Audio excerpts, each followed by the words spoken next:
अच्छा, तैयारी सबकी हो गई होगी।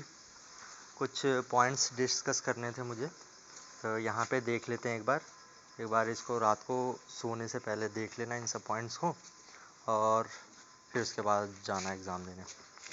पहला यहाँ पे प्लॉटिंग ऑफ क्वेश्चन। जैसे अगर किसी को कोई सेक्शन सबसे पहले आता है, जैसे वो क्वेश्चन देख रहा है कि इस सेक्शन के सारे क्वेश्चन मुझे बहुत अच्छे से आते हैं, तो पहले वो सेक्शन ट्राई करना। और उसमें भी जैसे सेक्शन बी है, सी है, उसके बाद डी है, उसमें जब आप लोग पढ़ोगे क्वेश्चन पेपर तो पता चल जाएगा स्टार्टिंग में ही कि हाँ ये वाले क्वेश्चन थोड़े से डिफ़िकल्ट हैं, इसको बाद में अटैम्प्ट करना चाहिए। तो उस पर जो है मार्क कर सकते हो आप कि हाँ इतने क्वेश्चन मुझे थोड़े डिफ़िकल्ट लग रहे हैं, इसको मैं लास्ट में ट्राई करूँगा। ऐसे ही अलग अलग सेक्शन में वहाँ पे मार्क कर लेना पेन से या पेंसिल से। और ये वाला जो पॉइंट है दूसरा वाला, ये मैथ्स में भी काम आ सकता है। जैसे कोई एसआई यूनिट वगैरह पूछ दी, और अगर ऐसा कोई न्यूमेरिकल क्वेश्चन है कि जिसमें यूनिट बाद में चेंज हो जा रही है आंसर निकालते समय, वो जैसे मीटर पर सेकंड में है या ओम में है, वोल्ट में है, और आंसर किसी और चीज़ में दे रहा है, चाहे एमसीक्यू हो, चाहे बी सेक्शन का क्वेश्चन हो, चाहे सी सेक्शन का हो, तो वहाँ पे जो है अंडरलाइन कर लेना उस क्वेश्चन में जहाँ पे वो यूनिट वगैरह होगी कि इसका जो आंसर है वो यूनिट चेंज होके आ रहा है। तो जब कभी दोबारा बाद में आके उस क्वेश्चन को करोगे, अटेम्प्ट करोगे, तो वहाँ पे ध्यान रहेगा ये। ठीक है। अच्छा, और हाँ एक पॉइंट और कि सोने से पहले एक बार डायग्राम, चाहे बायो के हो गए चाहे फिजिक्स केमिस्ट्री के जो हो गए, जितने भी डायग्राम बेस्ड क्वेश्चन हो सकते हैं वो देख लेना। और न्यूमेरिकल जो है, न्यूमेरिकल जितने भी फार्मूलेज हो गए उसको एक बार देख लेना।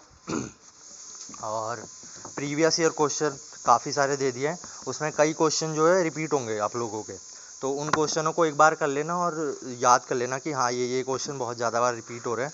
कुछ नए क्वेश्चन होंगे तो वो ट्राई करना लगाने का। आंसर जो है, सॉल्यूशन जो है साथ में भेज रखे हैं मैंने। ठीक है, कोई डाउट होगा तो पूछना अभी रात तक में या सुबह स्टार्टिंग तक में भी, जब तक जाते हो पेपर देने। एक चीज़ और, सारे क्वेश्चन अटैम्प्ट करने हैं, ये सभी टीचरों ने बोला होगा, मैं भी बोल रहा हूँ। कोई भी क्वेश्चन छोड़ना नहीं है, क्योंकि छोड़ोगे तो उसमें तो 0 मार्क्स वैसे ही हैं, पर अटैम्प्ट करोगे तो क्या पता 1-2 मार्क्स उसमें मिल जाए। ठीक है।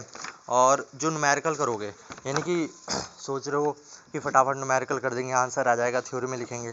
न्यूमेरिकली एक ऐसा पोर्शन होगा जो चाहे 2 आए चाहे 3 आए, उसको जो है आराम से सॉल्व करना, टाइम लेके।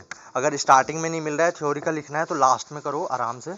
और अगर पहले कर रहे हो तो बिल्कुल एक एक कैलकुलेशन, अगर मल्टीप्लिकेशन है कुछ है, उसे 2-3 बार रीचेक कर लो कि हाँ मेरा ये यही आंसर आ रहा है, नहीं आ रहा है। और फिर आता है एमसीक्यू में।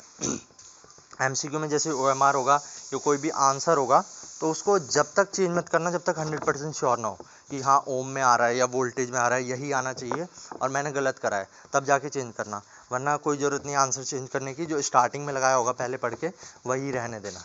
ठीक है। और पेपर के बाद पेपर के बाद डिस्कस मत करना। ठीक है। चाहे किसी का बहुत अच्छा जाए कि हाँ मेरा तो बहुत अच्छा चले गया, अब तो ये है वो है, ये सब कोई नहीं। और जिसका अगर थोड़ा एवरेज भी आता है तो उसको भी आगे किसी भी बच्चे से या आंसर सीट मिलाने की कोशिश मत करना नेट पे, या घर आके उसकी सीट खोलना। नेक्स्ट एग्ज़ाम के लिए लग जाना, थोड़ा रिलैक्स कर लेना, क्योंकि उससे स्ट्रेस ही बढ़ेगा और कुछ नहीं होगा। और अगर जैसे बीच में किसी को नींद आती है, बोरियत आती है 1-2 घंटे बाद सॉल्व करने के लिए, तो पानी पीते रहना। ठीक है। पानी की बोतल तो ले जाने ही देंगे। और अगर किसी को लगता है कि हाँ थोड़ी बोरियत टाइप की है, तो अगर च्युइंगम ले जाने देते होंगे तो च्युइंगम चबा लेना थोड़ा सा 2 घंटे बाद, एग्ज़ाम के बीच में, मिड में 2 घंटे के बाद, अगर एग्जामिनर अलाउ करे तो, वरना मत लेके जाना। ठीक है। इससे जो है थोड़ा मसल एक्टिव रहेगी तुम्हारी जॉ की, तो बोरियत या नींद वगैरह नहीं आएगी। सारे क्वेश्चन अटैम्प्ट करने, ये बता ही दिया है। कुछ 1-2 पॉइंट और थे, अरे ये तो ऐसे ही था कि स्ट्रेस ज़्यादा नहीं लेना है। ठीक है। और अपना बेस्ट देना है। ये तो आज ऐसे ही कल्याण आया था, तो सुबह थोड़ा ढंग से नहा धो लेना, भगवान की पूजा पाठ कर लेना, क्योंकि भले ही एफर्ट कर रहे हो, थोड़ी सी अगर भगवान की कृपा होगी तो क्या पता अच्छे से आ जाए तुम लोगों के। ये तो शायद डिस्कस कर लिया ये वाला। हाँ एक चीज़ और है, ये वाला शायद हाँ ये रफ शीट के लिए है। जैसे न्यूमेरिकल तो ज़्यादा नहीं आएंगे, 4-5 ही आएंगे, फिर भी उसमें जैसे देखो ये वाला पोर्शन है यहाँ पे है, इसमें जैसे कई बच्चों ने करा यहाँ पे सॉल्व करा, कोई पहला क्वेश्चन न्यूमेरिकल, फिर दूसरा यहाँ पे सॉल्व कर दिया, फिर तीसरा यहाँ सॉल्व कर दिया, घिचपिच हो जाती है लास्ट में अगर तुम दोबारा आओ कि हाँ मैंने कौन सा क्वेश्चन कहाँ सॉल्व करा था। तो जैसे क्वेश्चन सॉल्व करते जाओगे तो जैसे ये फिफ्थ क्वेश्चन नहीं आया तो उस पर गोला मार लिया कि हाँ ये वाला क्वेश्चन नहीं आया, और तुमने मान लो इधर आधा सॉल्व करा और उसमें पता नहीं चलेगा लास्ट में कि हमने कहाँ पे कौन सा सॉल्व करा था। तो हो सकता है, तो ऐसे ट्राई कर लेना कि जैसे रफ शीट होगी लास्ट में, सजाना उजाना नहीं है, बस एक ऐसा डंडा सा खींच देना, मतलब बाउंड्री कर देना कि हाँ यहाँ पे मैंने पहला क्वेश्चन सॉल्व करा है। क्योंकि जब तुम फिफ्थ क्वेश्चन में या जो भी क्वेश्चन छूटा होगा तो दोबारा आओगे देखने तो तुम्हारी आधी कैलकुलेशन हो रखी होगी, तो उससे आगे से तुम्हें करना है, तो इससे टाइम भी बच जाएगा काफ़ी। ठीक है यही चीज़ है, ये वाली चीज़ तुम्हारी मैथ के क्वेश्चन सॉल्व में भी आएंगी क्योंकि इसमें सारे न्यूमेरिकल ही होंगे तुम्हारे।